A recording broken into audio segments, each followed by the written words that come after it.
ஒரு பெரிய மல்டிநேஷனல் கம்பெனிக்கு ஆயிரக்கணக்கான குவாலிஃபைட் கிராஜுவேட்ஸ் இன்டர்வியூக்கு வராங்க. எக்ஸ்பீரியன்ஸ் ஆனவங்க, ஃப்ரெஷர்ஸ்னு எல்லா கேட்டகரியிலயும் வந்திருக்காங்க. காலையில இருந்து இன்டர்வியூ எடுத்து டயர்டான ஆபீசருக்கு கடைசியா வராரு ஒரு கேண்டிடேட். அவரோ ஃப்ரெஷர். அவர் வந்து உட்கார்ந்த ஸ்டைல்லே இவர் முடிவு பண்ணிட்டாரு, சரி சீக்கிரம் அமுச்சு விட்டுறலாம், டைம் வேஸ்ட் பண்ண வேண்டான்னு. ஆபீசர் அலட்சியமா 2 கேள்வி கேட்கிறாரு அந்த கேண்டிடேட் கிட்ட. 10 ஈஸி குவெஸ்டினுக்கு ஆன்சர் பண்றீங்களா, இல்ல ஒரு டஃப்பான குவெஸ்டினுக்கு ஆன்சர் பண்றீங்களான்னு. அதுக்கு அந்த கேண்டிடேட் ரொம்ப கான்பிடென்ட்டா ஒரு டஃப்பான குவெஸ்டினுக்கு நான் ஆன்சர் பண்றேன்னு சொல்றாரு. சரி, ஃபர்ஸ்ட் கோழி வந்ததா இல்ல முட்டை வந்ததான்னு கேக்குறாரு. கொஞ்சமும் யோசிக்காத அந்த கேண்டிடேட் கண்டிப்பா கோழி தான் வந்தது அப்படின்றாரு.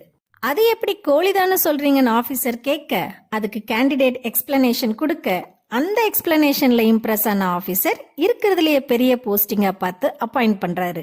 அந்த எக்ஸ்பிளனேஷன் என்னவா இருக்கும்னு நினைக்கிறீங்க? கமெண்ட் பண்ணுங்க.